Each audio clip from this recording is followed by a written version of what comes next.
The living world के PYQ लेके आएंगे। और ये सभी क्या है जो एचटेट में पिछले जो सालों में पूछे गए वो सभी PYQ हैं, तो इसी वीडियो को स्किप ना करें।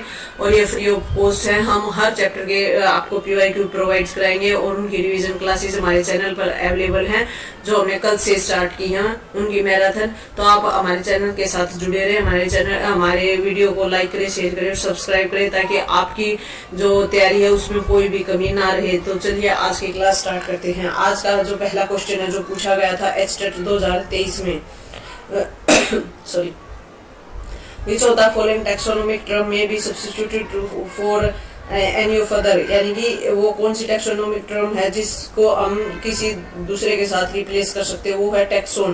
क्यों? क्योंकि टैक्सोन वर्ड से हम है ना किसी भी जो टैक्सोनॉमिक टर्म है उसको रिप्लेस कर सकते हैं। जैसे स्पीसीज को हम टैक्सोन के साथ रिप्लेस कर सकते हैं, स्पीसीज इज ए टैक्सोन, ठीक है, यानी कि जो जिसकी रिप्लेसमेंट टैक्सोन के साथ हम कर सकते हैं टैक्सोनॉमिकल कैटेगरीज के। नेक्स्ट है जो टैक्सोनॉमिकल टूल्स है जहां पर प्लांट और एनिमल रिकॉग्नाइज बेस्ड होंगे, किसके बेस पे? Contrasting character. ये एग्जैक्ट लाइन एनसीईआरटी में लिखी हुई है, तो इसका सिंपल आंसर है कि क्या है कि वो टैक्सोनॉमिकल टूल हैं जो किस में यूज होते हैं, किसी भी प्लांट या एनिमल को क्लासिफाई करने में, यानी कि उसको सिस्टमेटिक वे में अरेंज करने के लिए। इसके अंदर हमने कल जैसे पढ़ा था कि इसके अंदर दो कैरेक्टर्स के बीच में चॉइस होती है, एक को रिजेक्ट करते हैं, एक को एक्सेप्ट करते हैं, तो ये कॉन्ट्रास्टिंग कैरेक्टरिस्टिक्स। और एक इसके बारे में इम्पोर्टेंट बात हमने कल बात की थी, क्या है ये? क्या है? एनालिटिकल इन नेचर है। एनालिटिकल नेचर का मतलब क्या है कि इसके अंदर एक तो स्टेप बाय स्टेप क्या होगा, जो कैरेक्टर्स है उनको स्टडी करेंगे, उनको चूज करेंगे भी कौन सा कैरेक्टर किससे मैच कर रहा है। और दूसरा क्या है, इसके अंदर एक क्या होगी, लॉजिकल थिंकिंग होगी। ये सभी कल जो मैंने डिटेल वीडियो डाली थी उसमें ये सारी डिटेल दी हुई है, तो आप एक बार इसको वहां से देख ले। जो हमने कल पढ़ाया था बिल्कुल उसी में से क्वेश्चन आए हुए हैं। तो हमारे चैनल को लाइक करें, शेयर करें, सब्सक्राइब करें। और ये जो जितने भी नोट्स हैं वो बिल्कुल फ्री ऑफ कॉस्ट रहेंगे।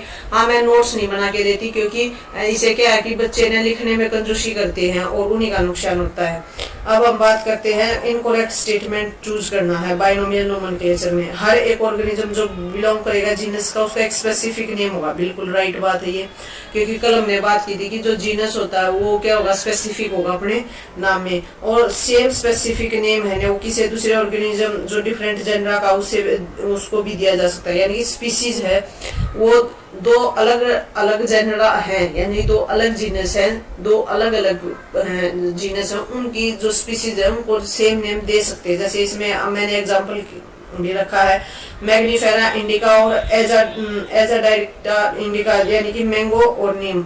इनके पीछे जो ये स्पीसीज नेम है वो भी इंडिका है और ये भी इंडिका, लेकिन इसका जो ये जो जीनस है वो दोनों क्या है, डिफरेंट है। जीनस क्या है, डिफरेंट है, और जो स्पीसीज है वो क्या है, सिमिलर है। तो इस स्टेटमेंट का मतलब ये है, यानी कि हम दो अलग अलग डिफरेंट के जीनस को सेम स्पीसीज, यानी कि स्पीसीज का नाम सेम हो सकता है। Next, Linnaeus use Latin for binomial nomenclature. हाँ बिल्कुल, कल हमने बात की थी कि जो यानी कि जो बाइनोमियल नोमेनक्लेचर होगा, यानी कि जिसमें जीनस और स्पीसीज का नाम है वो किस में लिखा जाएगा, लैटिन वर्ड्स में। अब हम चलिए ये एक बार रुके, ये कुछ ज्यादा ही हो गया था। चलिए अब जो फोर्थ स्टेटमेंट है वो क्या होगी, इसका आंसर होगी। क्यों? क्योंकि जो टोटोनोमी है वो अलाउड है सिर्फ और सिर्फ प्लांट्स में।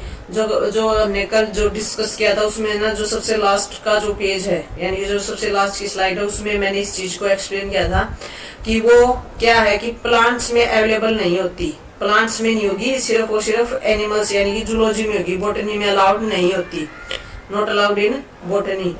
क्यों? एनिमल में जैसे एग्जांपल है रेटस, यानी कि जिसका जीनस और स्पीसीज का नाम सेम हो, लेकिन बॉटनी में ऐसा अलाउड नहीं है। चलिए अब नेक्स्ट क्वेश्चन के बारे में बात करते हैं, इथेनोबॉटनी। इथेनोबॉटनी ये तो वैसे एक छोटी सी टर्म दे दी है इन्होंने, ये एनसीईआरटी में तो नहीं है ये। इसका मतलब क्या होगा, branch of botany that deal with the relationship between tribal peoples and plants, यानी कि जो ट्राइब है और जो ट्राइब के सराउंडिंग जो प्लांट्स उनके बीच की रिलेशनशिप को दिखाने के लिए बॉटनी की कौन सी किस चीज से उसको हम दिखाएंगे, वो है इथेनोबॉटनी ब्रांच से। अब नेक्स्ट हम बात करेंगे नियोटाइप। ये जो लास्ट में हमने डिस्कस किया था, नियोटाइप है वो क्या होता है, ओलोटाइप जब क्या हो जाए लोस्ट। नियोटाइप का मतलब ये क्या है कि ओलोटाइप लोस्ट हो जाए, उसका सिनटाइप भी, उसका आइसोटाइप भी, उसका पैराटाइप, यानी कि जो एक स्पेसिमेन ऑफ इनकी सारी इंफॉर्मेशन क्या हो जाए, बिल्कुल ही खत्म हो जाए, लॉस्ट हो जाए, तो हम क्या करेंगे, नियोटाइप का मतलब होता है जो नए सिरे से फिर हम दोबारा से उसका एक ओलोटाइप बनाएंगे। नेक्स्ट है टेक्सोनोमिक कैटेगरी, जो क्लास है वो किसके किसके बीच में आती है, तो इसका आंसर आप हमें कमेंट में बताएं।